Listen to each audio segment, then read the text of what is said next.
Yeah, good afternoon, everybody. So today we have Professor Jaideep Srivastava. Uh, Fortunately, he was in Bangalore, so he took our request and then agreed for giving a talk. He's a very distinguished computer scientist, specializing in data mining, machine learning, and multimedia systems. In fact, for Mutkavi, of course, is close friend from IIT Kanpur time because they studied together. But I also have interacted, I think, from 2020 onwards. During the COVID time, I think our interactions were more focused. And then the AI mission project that we are doing, we have one component on the Aadhaar, generating the genetic, synthetic data for Aadhaar. And it was a huge contribution to Viva platform also, where he was the chairman for the data science stream. And he has been very helpful for us in connecting to different agencies. So that's one strength that he has. He has good connection with most of these institutes in India. And he currently he is in, he earned his bachelor degree in computer science from Indian Institute of Technology, Kanpur in 1983. Followed by a Master of Science and PhD in Computer Science from University of California, Berkeley in 1985 and 1988 respectively. Since joining the University of Minnesota,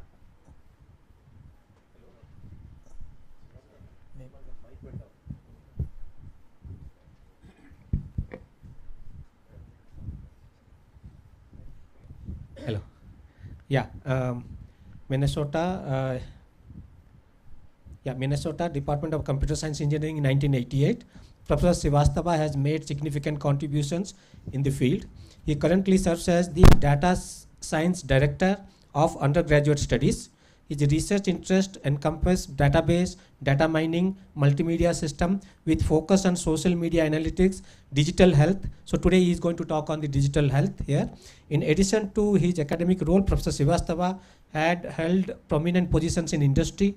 He was the Chief Technology Officer at Persistent Systems in Pune.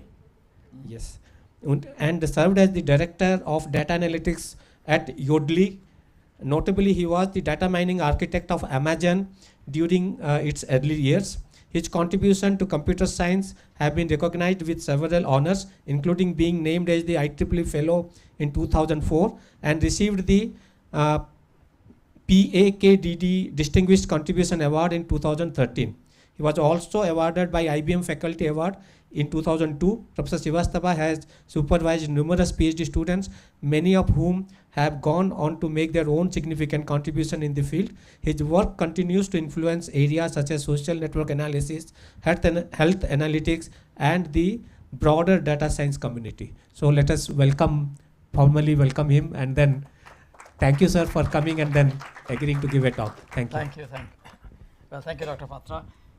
And of course, thank you to my dear friend, Dr. Mutkavi, whom I'm meeting face to face after quite some time. But in today's digital world, the minds can meet across continents and half the world, which is really true in this case because we talk very, very often.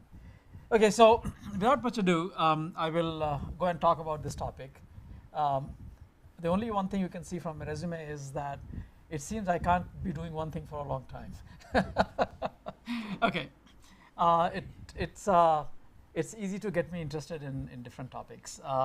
But one of the things I would say about, I think it was mentioned that I've had some connection with Aadhaar, and it really has been a lot of interest in interacting with, especially on the government side, and of course, someone also mentioned about persistence. So I've had interaction on the industry side as well in India. Okay, so let's talk a bit about the digital health. Okay, and I'm going to talk. Of course, healthcare is huge, and digital health is a very rising component of it, and also is very big. In fact, just to give numbers always telling. For example. One of the most expensive and wasteful and ineffective healthcare is in the US.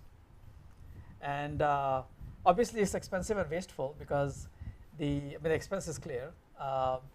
It's currently stands at about $5.5 trillion the US spends every year in healthcare for its citizens. And that's a lot.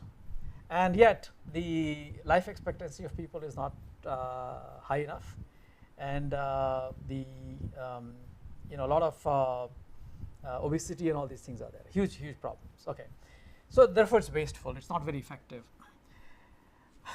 One of the things that is has constantly been talked about is that one of the reasons why healthcare it's the whole system is very fragmented. And of course, when you start talking about those kind of numbers, there's the appropriate politics and all those things are there. So we'll not go into that. I mean, there's all kinds of things one can talk about. But one of the big problems is that it is very fragmented. Okay, and also there's a huge sort of social cultural problem in the sense that people don't take care of themselves, and they expect that when they fall sick, then everything will be available to them. So in fact, it's often been described that people's attitude towards healthcare is like a teenager's attitude towards money. That my mom and dad will have a credit card that I can use. Okay, I don't have to worry about it. So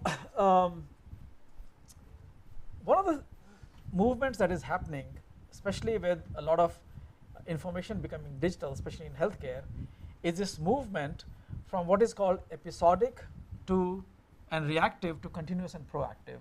So what is this whole idea? So in fact, let's see. Okay, let me actually show a picture. Yeah, this is a picture. The idea is that, let us say, if this is X is your timeline, okay, and Y is the amount of information being collected about someone. Someone goes for a clinic visit, some information is collected. Then let us say later on they get hospitalized, even more information is collected. Then there's a follow-up, some more information is collected. So each time a person comes in touch with the healthcare system, information is collected about them. The rest of the time, the healthcare system has no idea what's happening in their lives, right? Okay. Now, of course, someone's health depends on what they do 24/7, all the time. But the healthcare system just has a very narrow view. Of course, a very important view. Okay. And then what happens is, so in episodic care, one of the big problems is no visibility into what is happening in someone's life outside of the provider when you touch the provider. Okay. And also, if you look at care starts with an episode, right? So supposing someone has a fever, okay, then they go to the doctor, or at least call someone. Or someone has chest pain, then in an ambulance they will go to the thing, right? So it's almost like, if you take the automotive analogy, you will call it breakdown maintenance.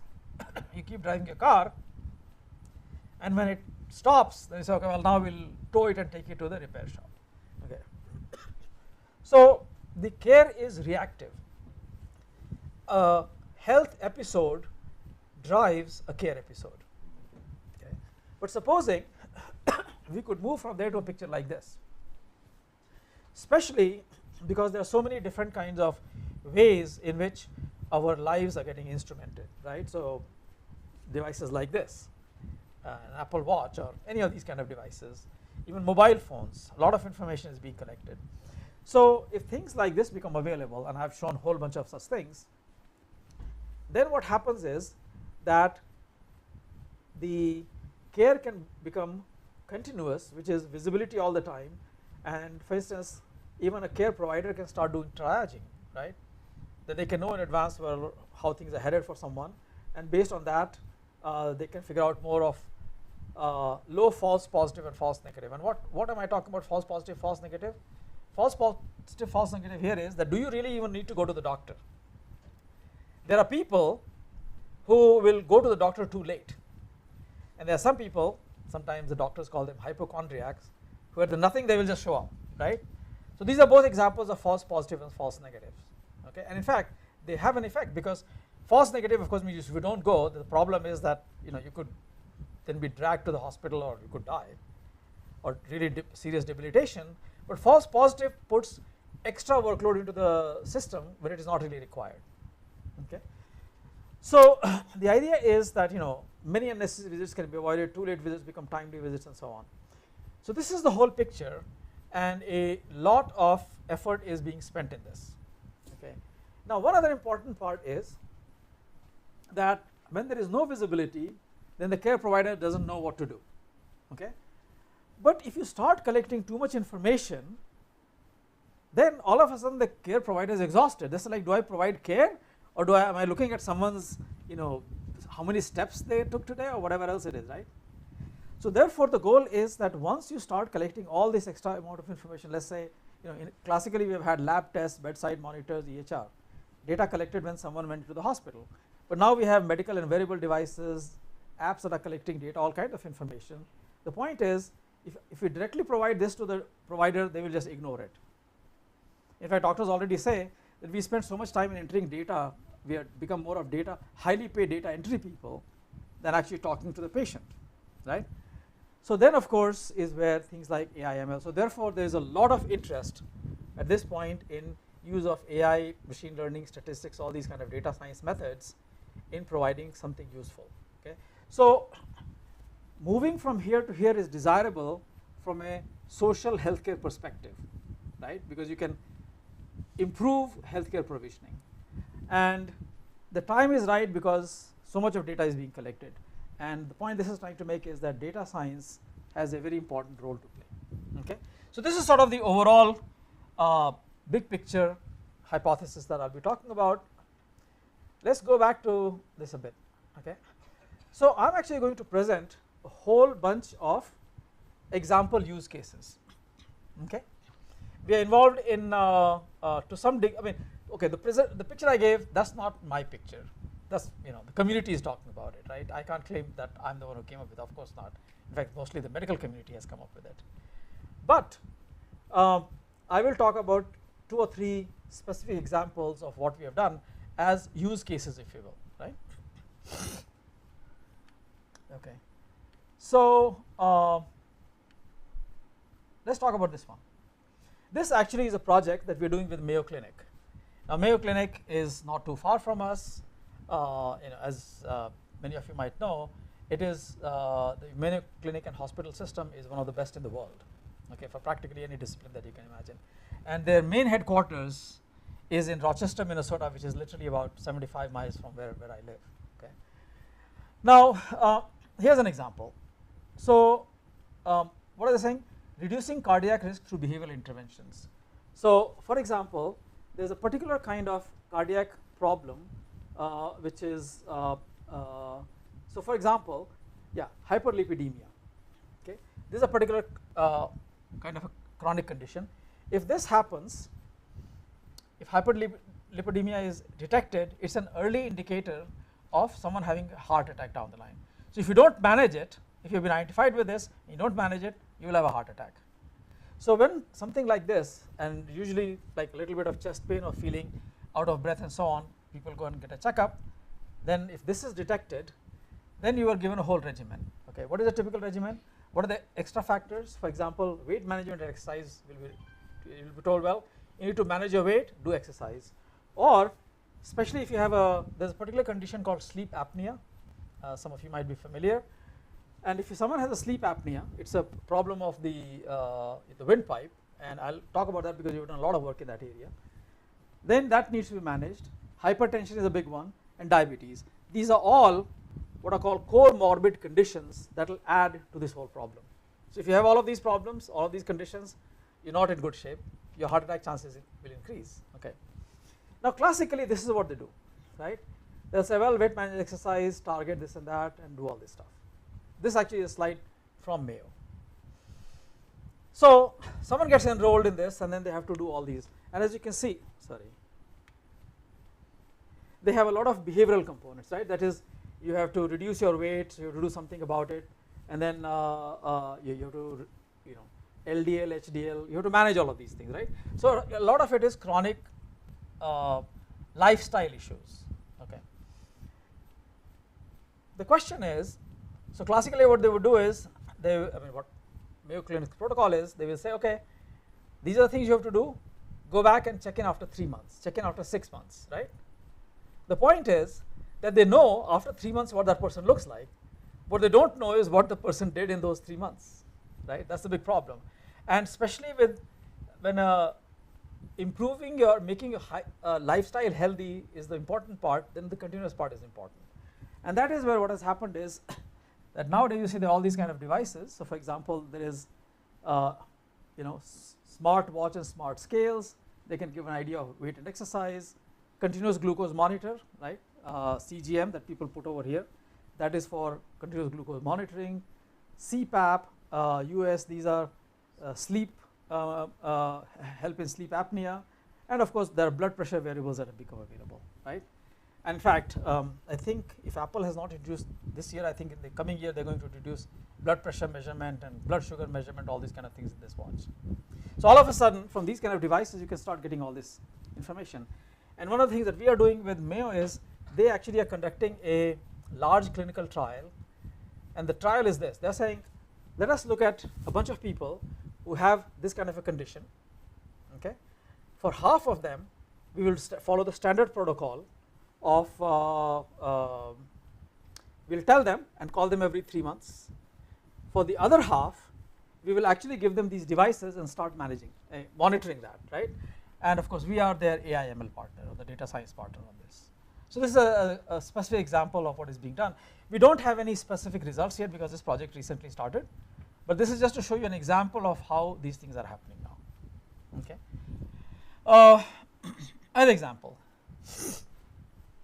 Continuous proactive care at home for the elderly. Now, here it is not that much of a problem, though it is becoming more as more and more people move to the cities and their parents are living far away, right? Or I know that over here, one of the other things is that many times children have gone abroad and they are staying there, right? For parents.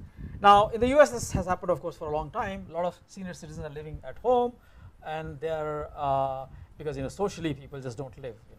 Grandparents and they just don't live together, live by themselves, or other senior citizen facilities.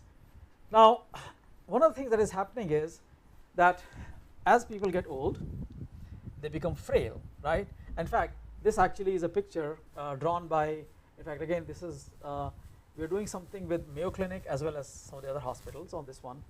And this is really from a geriatrician's perspective, that there's a particular condition called sarcopenia, right? And sarcopenia is when, no matter how much exercise you do, but your muscles start becoming flabby. And basically after the age of 50 that happens. And that is muscle loss, right? That's just a natural phenomenon. And what it does is, apart from, well, you don't look that good anymore, is the fact that you become weak. And once you become weak, then your walking becomes harder. All these issues arise, okay? So basically, this can lead to things like reduction in strength and power, oxygen capacity, resting metabolic rate, walking speed, all of these things, total energy expenditure, activity, and then chronic undernutrition, all these problems arise. Okay. Now, of course, you can say this is not really a disease, it's a natural progress. But when people are living on their own, this can become a huge issue. For example, cases like someone falls down, and especially in an advanced age, if someone falls down and they break a bone, that's a huge problem because recovery is very difficult and they get bed rest and all these kind of things will happen. Okay. So one of the things that is done is for senior citizens, periodically you check for, you do a test. You have them come in and you ask them, you say, okay, walk from here to there. There's a standardized tests, and you'll be given something to press, see how much muscle strength you have, or you'll be asked to climb up a few steps, like 2 or 3 steps like this, and say, okay, do it 5 times. Do you start, can you breathe normally, or do you start having, out of breath and things like that, right? So there's some standard tests people do, okay, for frailty assessment. But here is what, in fact, let me point to this one here. But what happens is, why did this happen?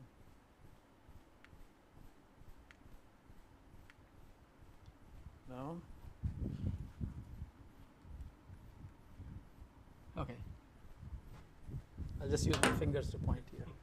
Okay, so what happens is that the current approach is that someone comes in and you have an interview with them, or you ask them all kinds of questions, have them do some tests, okay? And then there are all these different kinds of frailty phenotypes like exhaustion, weakness, unintentional weight loss, low physical activity, all these things. They will measure all these things. In fact, this person is an expert in geriatrics, right? Then they have come up with all kinds of different scoring models. They will score and say, okay, this is the frailty index. So then imagine that there is a provider visit that is happening, and there is some kind of a frailty index. Then they have these threshold that they have established. They say, well, if it's above this, then that means it's above this line. That means you're more frail than the average. Now you need some care. Okay. If it's mild, then at least there will be someone who has to help you, or if it's severe, then you have to move to some kind of a assisted living facility. Otherwise, it could be dangerous for you. Okay. But what happens is that, let us say someone comes in at this point in time, and their frailty index is here, but it actually is on the rise. And next time they visit at this time, this is the second visit after, let's say, 3 months or 2 months or whatever, and that time they're discovered to be here. But in reality, they have been it went up above this threshold at this time, it has remained that way, and this is a whole unrecognized risk. Okay.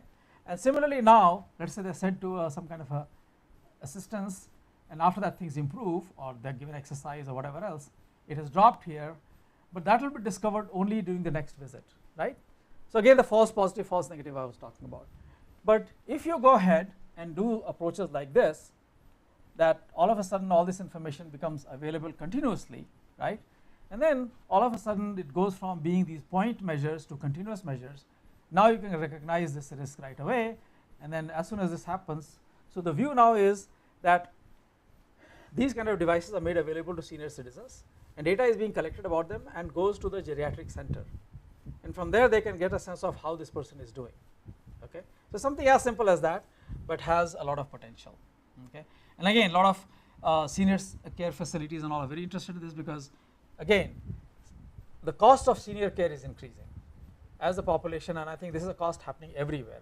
As population is aging, people are living longer, and countries like China are facing this problem. Japan has been facing this problem for a very long time, because they've had the inversion of the population pyramid, and in China again the same thing is happening, because now they have fewer younger people. At an early stage of this problem, it is just the economic burden. After that, it really becomes a healthcare management burden.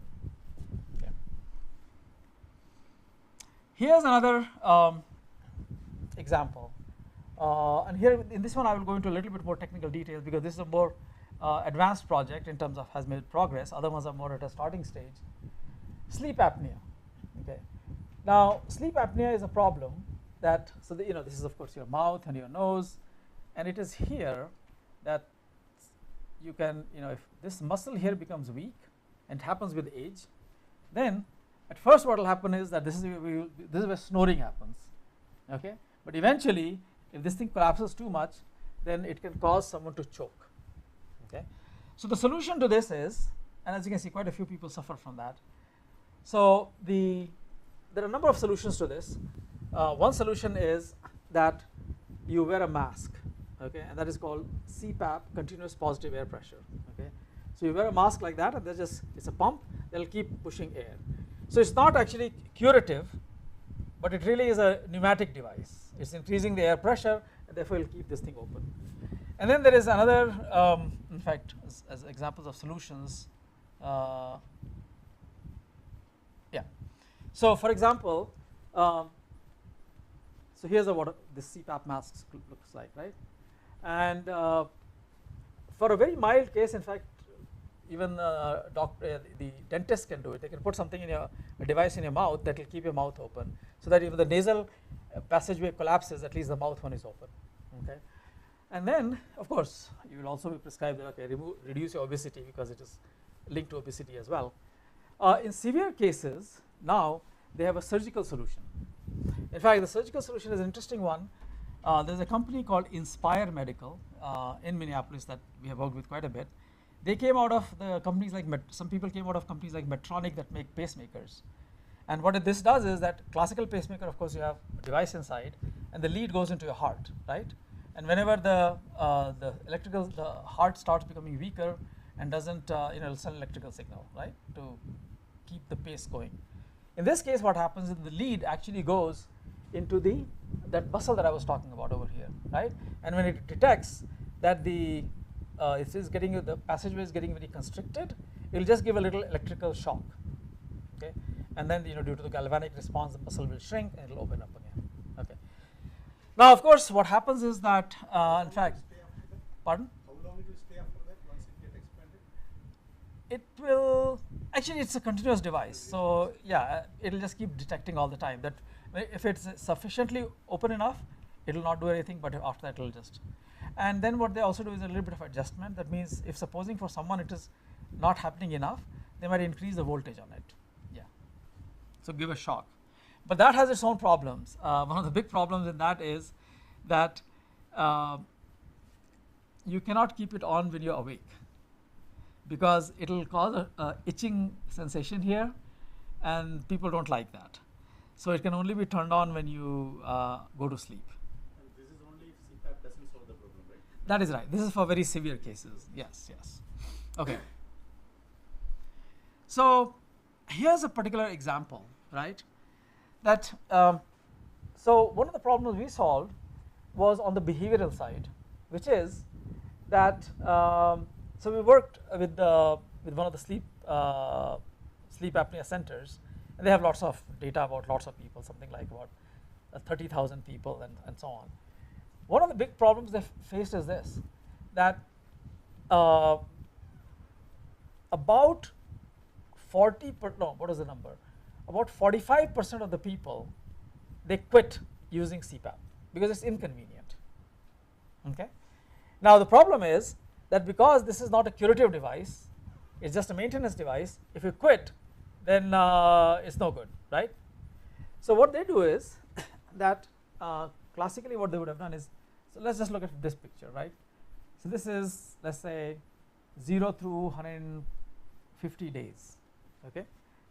And the standard of care is that if the day you're prescribed this device, if in the 6th month after that, okay, between days 151 to 180, if you use it for at least 4 hours every night for 21 out of 30 days, then that means you have taken to that therapy, otherwise you have not. Okay. In fact, this number is very important. There's a lot of argument back and forth, and finally the insurance company said, otherwise we will not pay for it.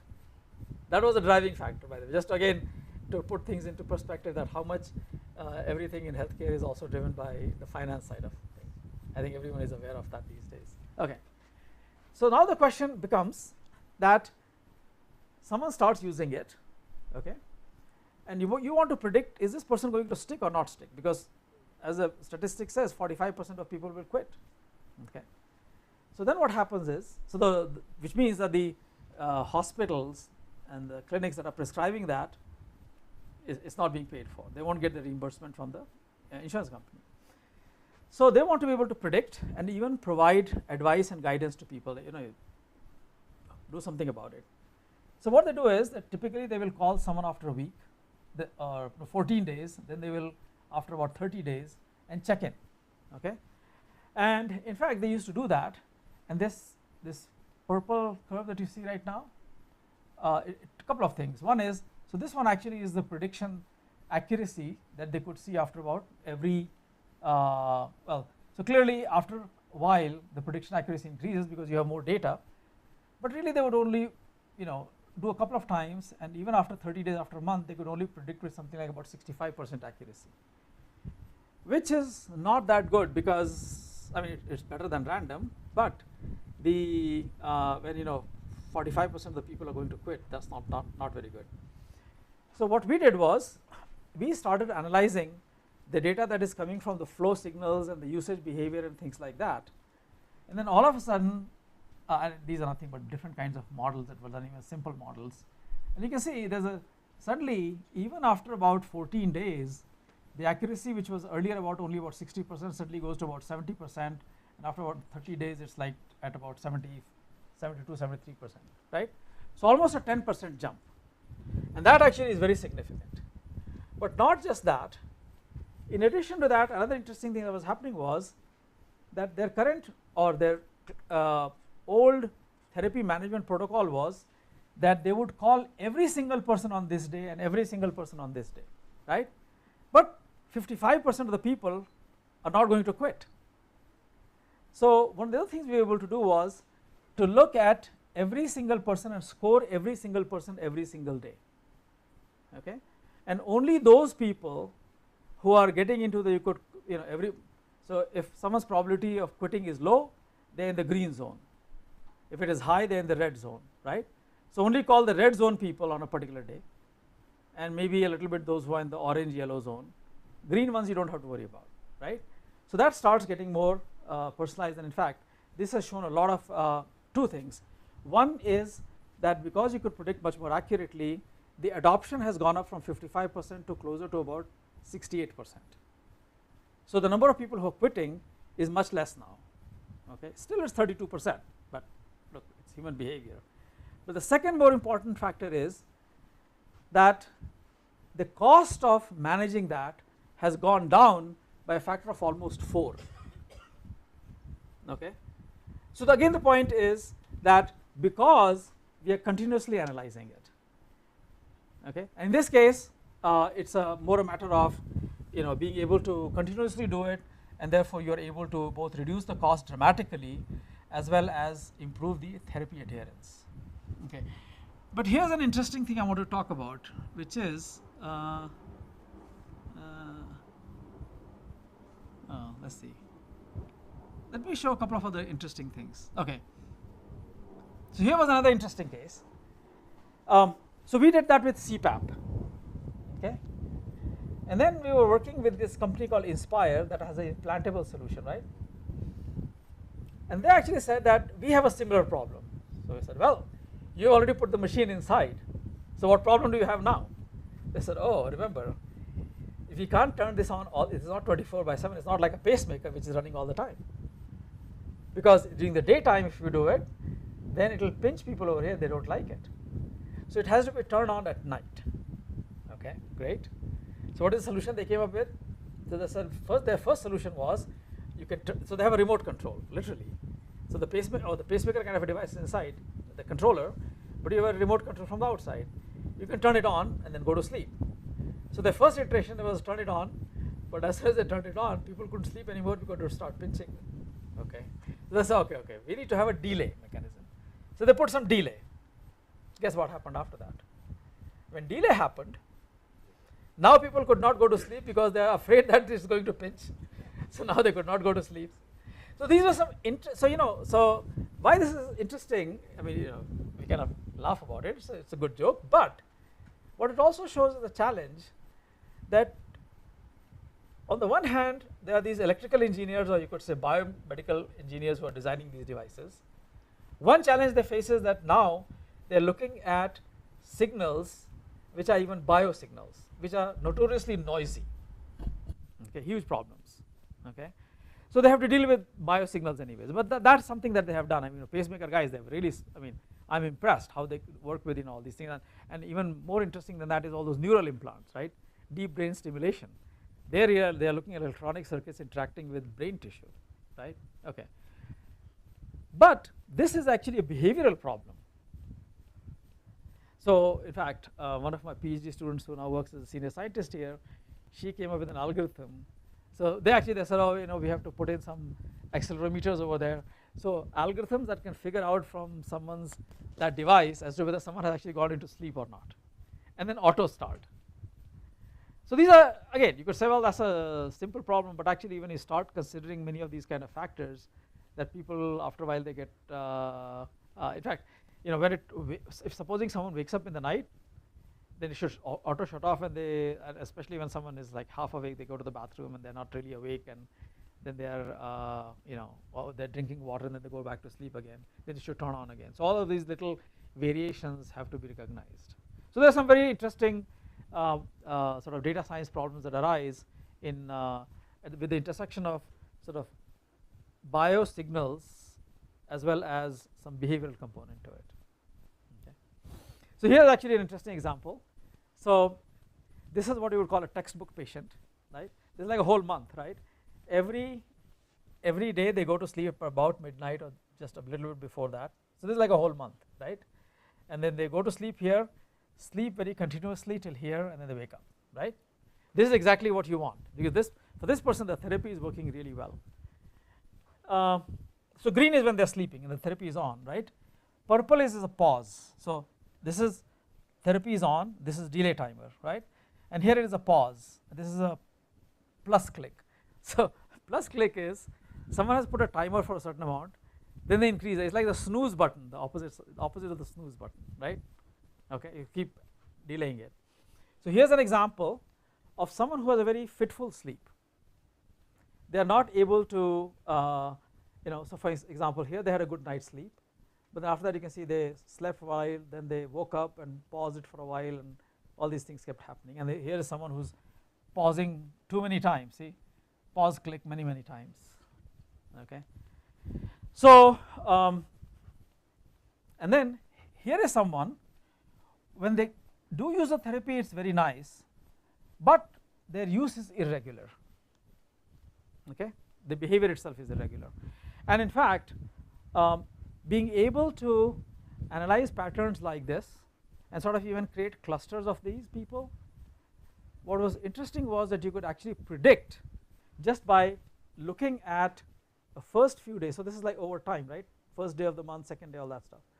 Even with a few days you can actually predict what is going to be the outcome for that. In fact what we did was we took these as like patterns over time, okay, and then clustered these vectors, if you will, to create population groups. And in fact that looks something like this here, okay. So for example we created clusters like therapy usage, therapy timing, the amplitude, and so on. And as you can see, green are good and red are bad. So this is excellent use with variability, good use, and then variable use with high missing delays, and variable use with frequent pauses. Now when you start looking at patterns like this, all of a sudden the following advantages. One is that we have identified these people. By the way, this was actually, to get this data is not that easy. So we had to work with, of course, the device manufacturer, but also this was a clinical trial that involved University of Pittsburgh hospital, and then one called Sanford Hospital System, which has, it's a rural hospital system that has many hospitals. So we had to, and I think also Ohio Sleep something. So you have to get these clinical trials, okay, which we are not involved in, of course, but once we can get the data then we can analyze. This has a couple of different things. First of all, this company was very interested in knowing what kind of, are there these different groups of people? Can we personalize the therapy to them, okay? So this helped understand the landscape of different kinds of people. But also more important than that, if we go back to this picture here, that, so this is like one person, right? That's another person, that's another person. They may belong to these different groups. But what you could do is, this is also in the time dimension, right? So first night, second night, and so on. You could actually look at early stages like this and say which group are they likely to belong to. And because for other people in that group, their longer term history, you can say if nothing else is done to them, this is how it's going to turn out for them, right? The outcomes. So you can analyze this beforehand, say, well, they are in this group and that group doesn't have good therapy outcomes down the line, so maybe they need some counseling and advice that don't do this. What is going on with you, right? Or over here, this could be more like you need to have a more regular lifestyle, otherwise, at least sleep pattern, otherwise you'll have a problem. So this is where it starts becoming predictive and proactive, okay? And as you can see, these are some of the things you see, the things like Gaussian mixture models, this, that, which us data scientists love those kind of things, and the doctors they don't care that much about it, as long as they can see the results like this, okay? Yeah, so here's just to show you that this was done by collaboration with the University of Pittsburgh Medical Center, Sanford Health, and Ohio Sleep Medicine Institute, okay. Yeah. And by the way, just to give some numbers, $300 billion was considered to be the cost of non-adherence to treatments in general, okay. So then actually something very interesting and unexpected happened, which is we published this work in some journal of behavioral health, okay. And this journal of behavioral health has had a special issue that says machine learning for behavioral health, okay. So we published this article. Guess what happened? We suddenly heard from Merck, okay, in Germany. And they said, we are interested in talking to you. So we said, yeah, but you guys don't work in, you have no CPAP devices. Why are you interested? They said, oh, but we actually make growth hormone therapy. We are into that, okay. And what he said was, they told us was that what happens is that when children have stunted growth due to hormonal deficiencies, there's only a certain age group or age range in which you can do it, something about it, like maybe 7-8 years old to about 12 years old. After that, it's done, right? In fact, one of the most famous examples of someone who got growth hormone therapy at the right time is Lionel Messi, who was very short and was given growth hormone therapy, and then of course he became who he is. So one of the big problems that happens is that it is very important to give during that time on a regular basis. Like let's say every week you have to give a certain dosage, and it's usually injection. So what Merck did was they said, well, in many parts of the world or many places in general, we have found that parents just, of course, the parents are the ones responsible. Their parents are too busy or they don't think about it. They will bring the kids, or sometimes they will not bring the kids. They may forget, or they might be just too busy, or whatever else. Their life circumstances taken over. So then there are negative outcomes for those children. The outcomes are not that good. So they came up with this device. What you can do is it has a bunch of dosage in it. All you have to do is kind of just put it over here and push, right? And it also records information about it, okay? But then they noticed something really strange. What they noticed was that many times, supposing there's a dosage of, I don't know, maybe let's say someone got a 6 months dose, so like 26 times you have to do that, right? Once every week. And then what they noticed was something really dangerous. That is, people, now this device would also record the time, okay, when the dose was given. There would be cases where parents would not give it, and then they say, oh my God, I have to go and visit the doctor. So in the last week, they would give like 6 doses, which actually is dangerous.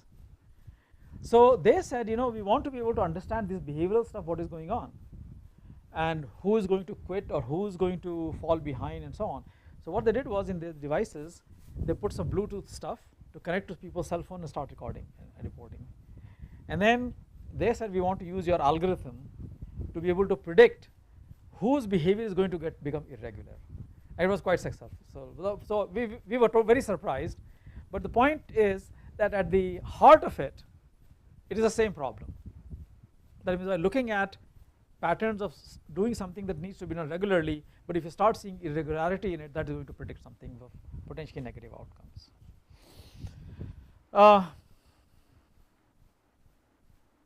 Yeah.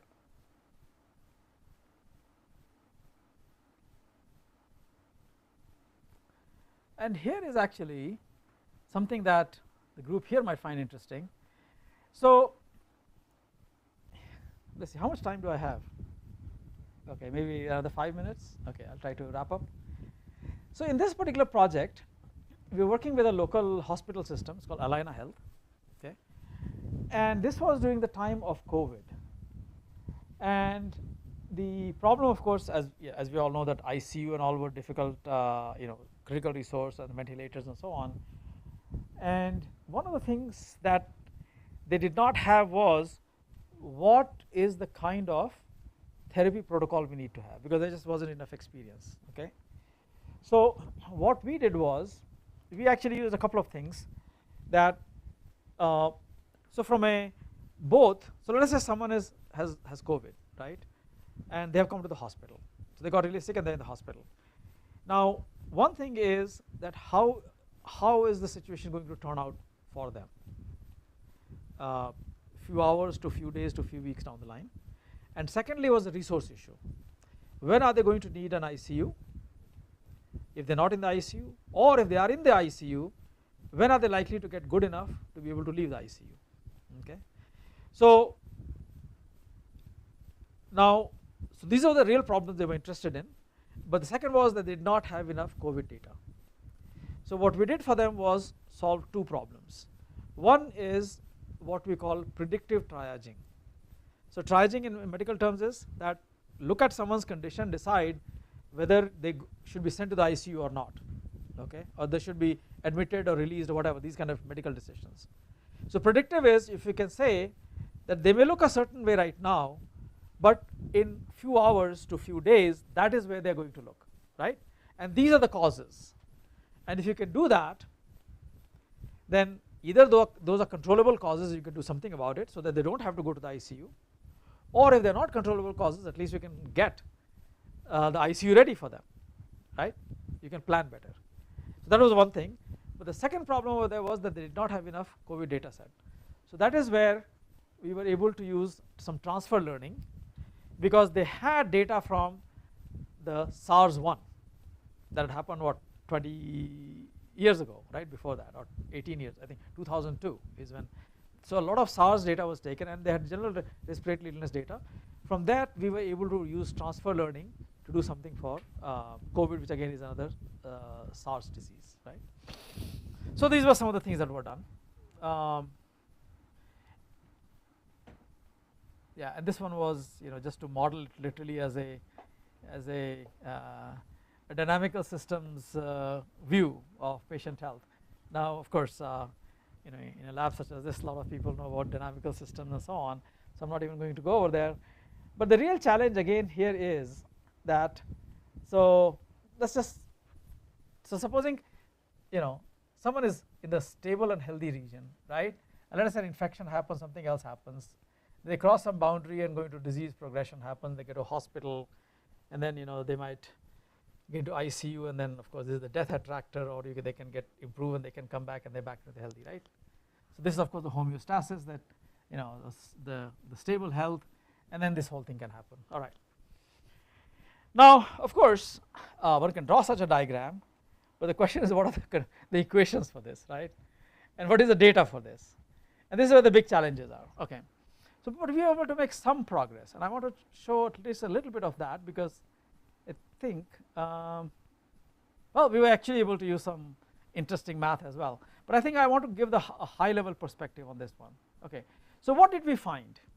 So we did all of those kind of things, and even, by the way, I'm kind of doing a lot of hand waving and giving a high level examples, use cases, and if anyone is interested in any of these things, of course, we'd be glad to talk, provide more information.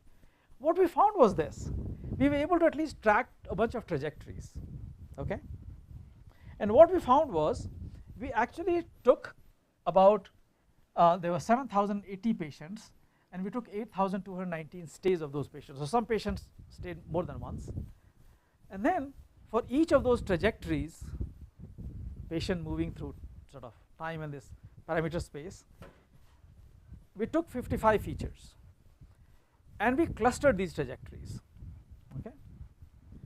And what we found was that there were a total of about 54 clusters we found, and for each of those clusters we created a signature trajectory, okay? And there were these what we call repelling signatures and attracting signatures. Bottom line was that in 22 of these signatures, it meant that if you're on that path, you end up in death, and in these 32 of them, you will recover, okay? So another way to visualize it is this, that imagine that you have a topography and you have ridges and valleys, right? And there are lots of streams, and some of them are valleys of life and some of them are valleys of death, right? And the signature trajectories are the rivers at the bottom of those valleys. And then there are all these tributaries and streams that are coming down. The point is, if this is a valley of death, and if you happen to be on any of these trajectories, all those mountains, then you're going to end up over there, right? On the other hand, if you're in one of these valleys of life, then you're fine. The point is that if you are on a, so then you can look at a trajectory this person is on and figure out which of these clusters are they progressing in. So this is also incremental clustering, not the full, because you've done a full clustering of all those whose final result you've seen, but patients that are currently in the hospital, they're progressing along that, right? So where are they? And the goal should be to move them from one valley to the adjacent valley, which is the closest change that you can make so that you can go to the other one. So this starts providing guidance as to how to identify whether when someone is on a certain healthcare trajectory, where are they going to end up?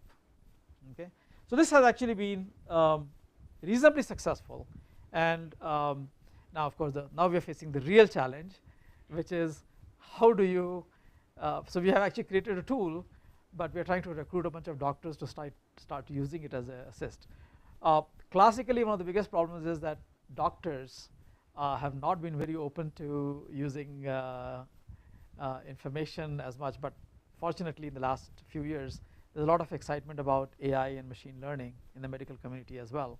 So there seems to be some hope for doing these things. So one of my overall lessons from this one is that a lot of interesting things can be done, but the medical culture in general is not that open to it. Okay, fortunately some interesting things are happening now. Yeah, this is just to show some accuracy results and so on. So I will actually stop at this point. Let's see, what is the, yeah. I mean, there's more details on this, but as I said, I just wanted to give a, as I said, start off with this picture, right? Talked about this episodic and continuous care, and the idea again is that if you have information about these portions, which is becoming available from so many different devices and various other things, that you can actually do things in a better way, better from a healthcare outcome perspective, and also better from a cost perspective. Okay, and in fact even start holding people responsible to some degree for their health, because now if let us say there's data about this and someone gets hospitalized, the doctor can say, look, we told you to do something and you have not been doing it. Or even better, and of course the messaging has to be right. Maybe the messaging can be more helpful, that maybe people need more advice, guidance, counseling to take care of their health. Otherwise, just like people have gotten now used to things like at least take you if you take your car for regular oil change, the engine will not seize up, right?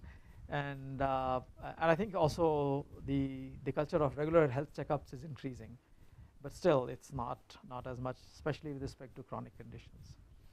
So anyway, that's sort of I wanted to give some examples of how data science is being used, at least it's being used of course in many different ways, and anyone can in the healthcare in general, but I at least wanted to give you some examples of the things that we are trying to do, especially in this particular paradigm. Okay. How is the framework for quantifying the false positive? Pardon? How is the framework Yeah. for quantifying the false positive that you mentioned? Is there any Yeah. defined? I think, okay, so this false positive, false negative I'm talking about, it is actually becomes very to some degree specific to these use cases. So for example, let us say if you're talking about that someone showed up and they really all that was required was just talking on the phone to a nurse, okay, then that's a false positive. Or let us say someone had it's one of those things, right, that your spouse kept saying that, oh, maybe you should go and get a checkup, and you didn't, and then after that you have to go to the ICU. That's a false negative. But I mean, I think the statistics on that are not clear, because I don't think people record that very well. But or the other one, for example, the old age example I was giving, that one actually is reasonably well recorded. People are starting to record that, which is that when someone falls, a senior person falls and breaks a hip or a knee or something, that is very bad. Now that has happened. Before that, if they start wobbling, okay, so fall detection is very good, but better than that is wobbling detection, because wobbling is a precursor to a fall. So on this particular fall one, and especially for old age people, that is actually people have started measuring that. Yeah. But in general, you can talk about the framework only at a high level. What is false positive and false negative? What is the event? That will be very use case specific. See, our major concern actually about working on this healthcare is the ethical this one of the data. So hospitals actually don't come forward with data to us, citing all their Yeah. Right. Yes. So I think that the okay. So I think I wouldn't really call it an ethics issue. It's a privacy issue. Okay. Yeah. Because we all have to assume that everyone is behaving in an ethical manner. Okay. So it eventually becomes a privacy issue. And what has happened, I've noticed, is that there's two parts to it. So one is, of course, that if you're going to do any of these research and so on, then there are specific frameworks like IRBs and so on that are done, right? Institutional review boards and so on, especially if you're going to publish. So that's a well-established thing, and that is pretty much in those IRB kind of methods are used pretty much in most, even in India they are used, right? So all these things happen. Okay, that's all fine. But the other part that really becomes is that an appropriate amount of trust has to develop between the two parties, and in that, what is happening, I've seen, is that everyone, I mean, generally doctors are quite busy people because they actually are taking care of people's health. So going and spending some time in that environment is very important, and building those relationships. But there's another very interesting thing that I have noticed. In fact, one friend of mine who's also a well-known data science person, some of you might know, Vipin Kumar.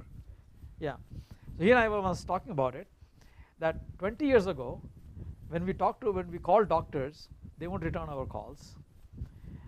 10 years ago, they started returning our calls. Today, they actually call us. Okay. At least with AI area, right? I think a lot of it has to do with the following, right? 2 or 3 factors. One of them is the fact that the people who are today, at least I'm talking about the US, and maybe similar things are happening here, is that those in the medical field who are in senior administrative positions are people who have had computing in their background to begin with. Okay?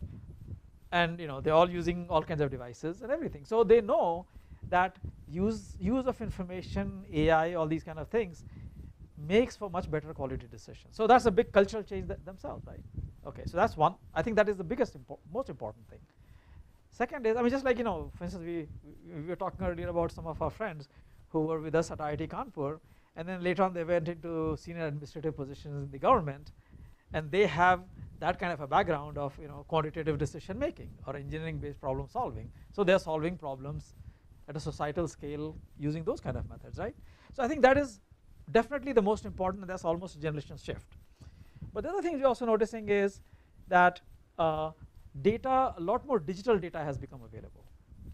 Okay, and once data is there, then naturally, organically, some people will move forward and do something, and that fundamentally changes things. So as an example, and this is in the US healthcare, that's a very important example.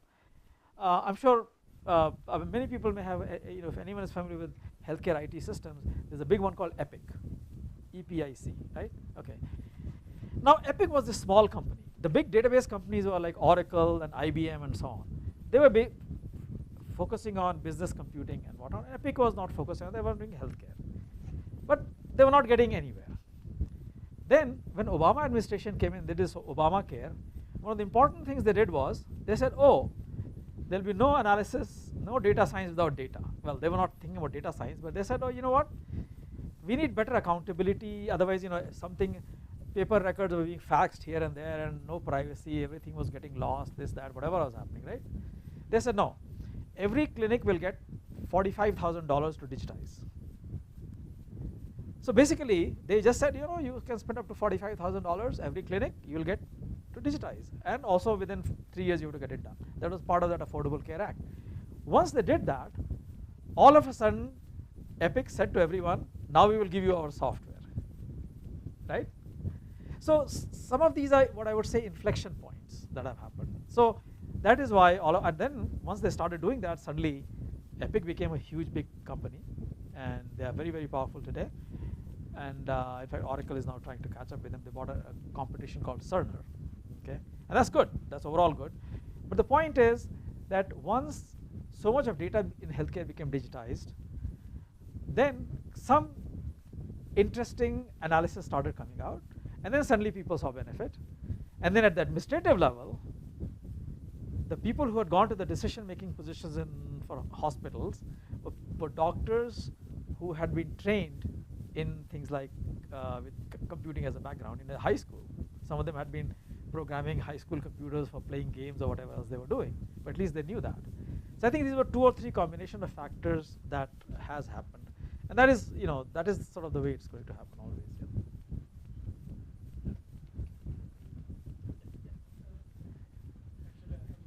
Yeah. Yes.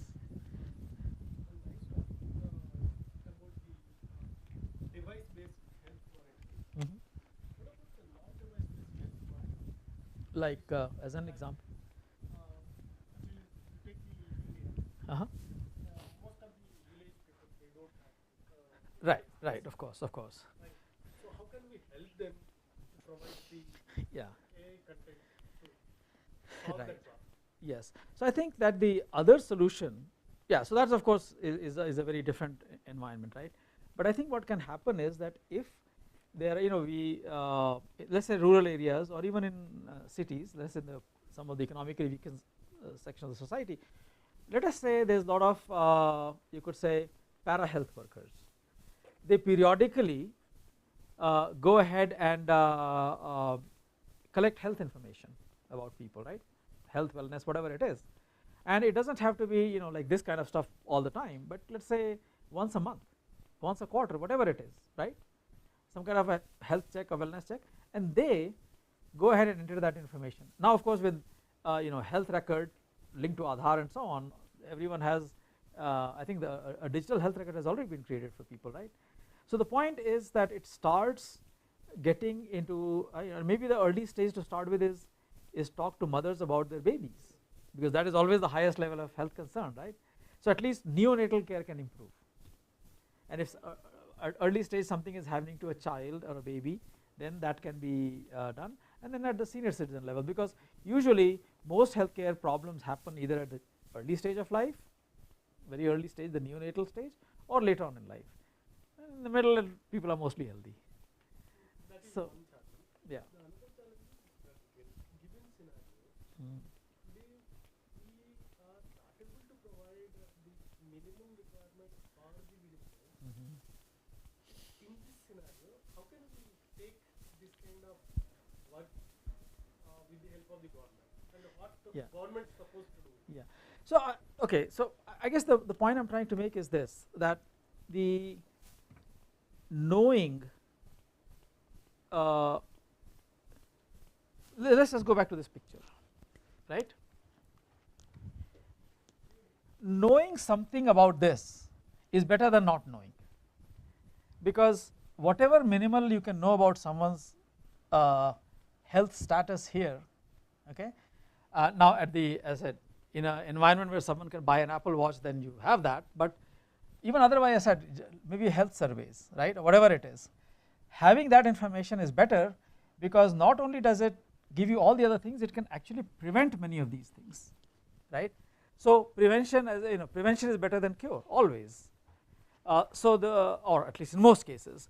So the more we can get towards knowing a little bit about, so maybe it can be linked to many other activities. So for example, children are in school, do health status there. For people who are working in certain environments, gets health status information periodically over there. I think that can lead to a better situation. Now yes, there's the whole economics of it, and there's a culture issue aspect of it as well. So I mean, for instance, if you look at for children, things like midday meal has been such a successful policy. So so that's every day, but let us say in addition to that, you could have once a month or once a quarter or whatever basic health checkup, right? So things like that have to be done, because yeah, that's what I think. I think they do that now. Health checkups are in schools. I don't know whether in villages they do or not. I think in the schools they do it nowadays. Yeah. So then that information needs to go somewhere, Yes. and to see what is going on. That information needs to be analyzed to see what is happening. Yeah. Anybody else? My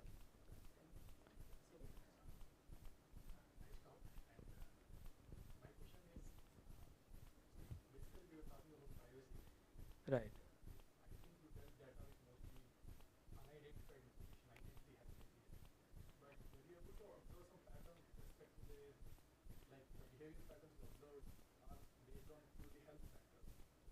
the study factors that as parents educated or with the similar thing in their family.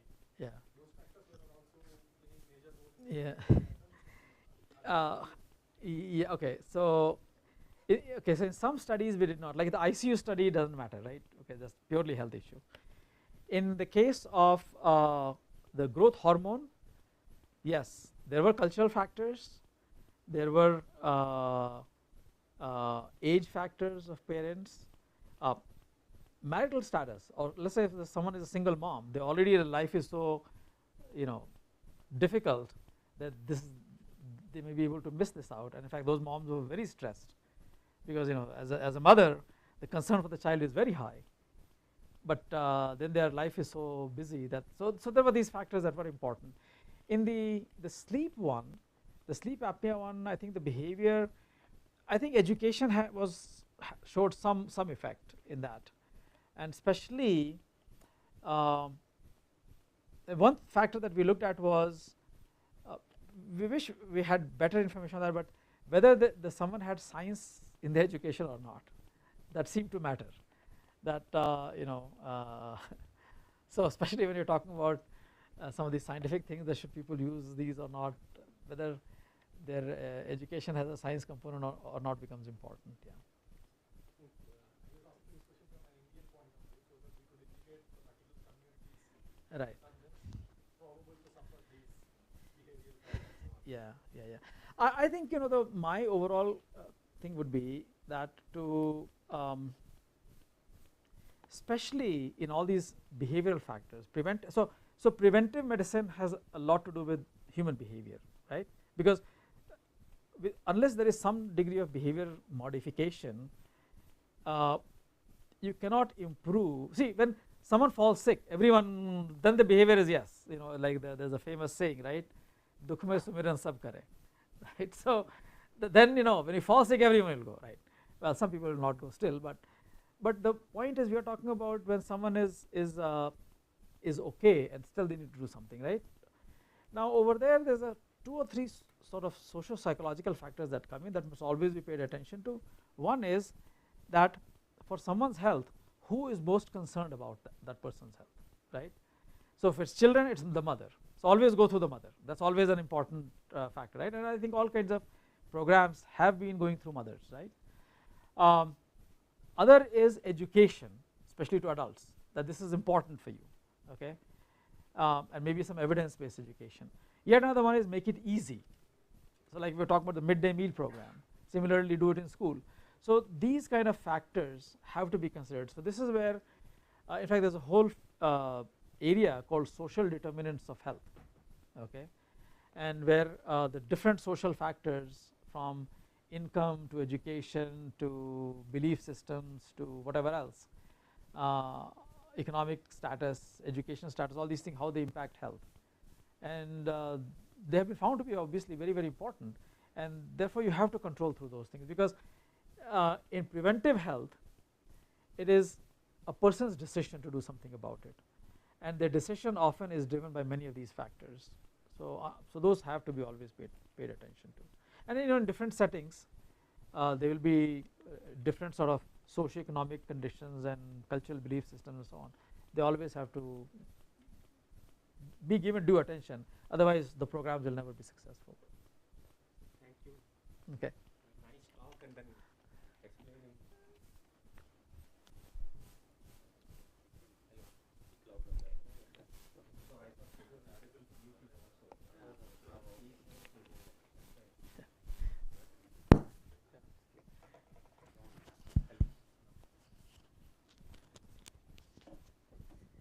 Hello.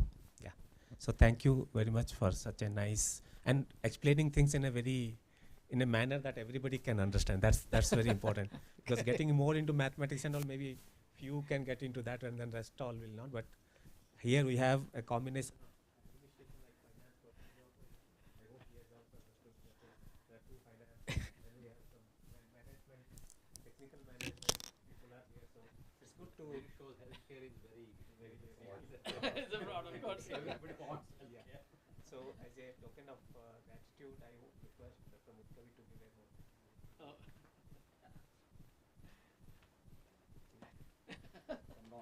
Okay. Two friends can. Take it. Thank you so much. My pleasure to do my thing. We're meeting after what, 40 years or so? Yeah. Right? 40 years. And he's from the, I was the first computer science batch, right? Yeah. In IIT Kanpur. In the country, I think. Yeah, maybe in the country. First batch, right?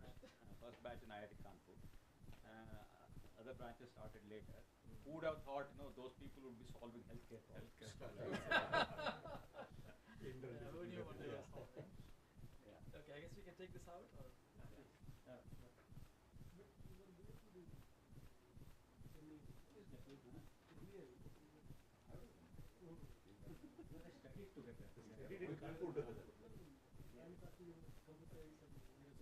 No, I don't want it.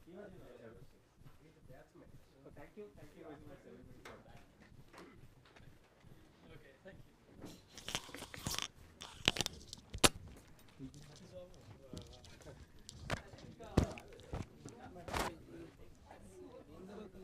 Sir sir 1 second చెప్పండి sir